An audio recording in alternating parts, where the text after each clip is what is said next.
quick question for you. If everything you believed about yourself was optional, what would you keep? Like, think about that, right? This idea of what's optional. What do you mean what's optional? I mean, there are certain things that we have beliefs about ourselves, and we know that sometimes those beliefs can change. You know, we're open-minded, we're willing to try things, but then there are certain things about us that they're fact. That's just the way it is. These might be our principles and our values and our identity. These are these immutable laws of life and nature, and that's just the way it's always going to be. It's the way it's always been, and you just cannot convince me, change me whatsoever.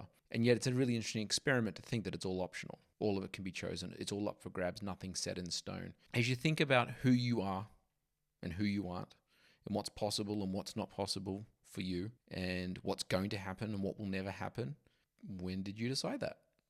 And when did you determine that that's the way it is and the way it's going to be and the way it has to be? Here's the thing.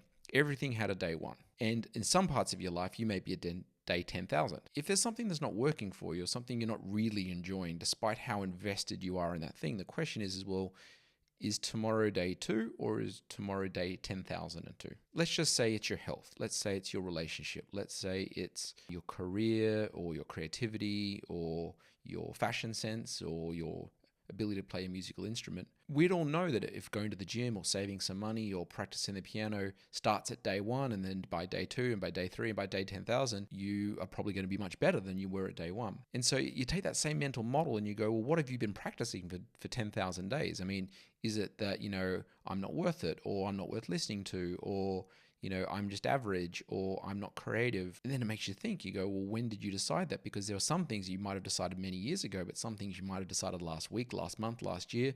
Maybe you broke up with your ex 2 years ago, and in that point forward, you decided something about women or men or yourself, and now you're at day 2000. It's this freeing opportunity where you start to inspect these things, that this radical idea that nothing is set in stone, that you're allowed to change your mind, you're allowed to change. You can go shave all your hair off tomorrow, you can change your clothes, you can change your life, whatever like that. I mean, it doesn't mean it will be easy. It doesn't necessarily mean that people will like it. It doesn't mean that it will necessarily be even enjoyable or free from consequence, but you can choose it. Some of these things, I get it. It's very, very important to consider that the things that you believe are not optional, that cannot change, are possibly the things that you want to change the most. They're the things that are really, really scary, that feel set in stone, that feel the heaviest, that if you were to change it, there'd be such big consequences attached, and you don't know whether you'd survive those consequences. But here's something that I want you to sit with.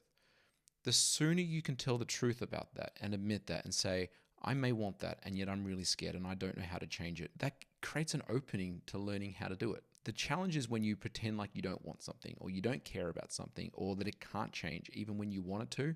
That's when the suffering kicks in. That's when people get very, very depressed. That's when they end up in Bronnie Ware's book about 5 Regrets of the Dying. At some point, they became aware that they were at day 10,000, and rather than go to day 2, they decided to go to day 10,002. Just a question for you today to sit with.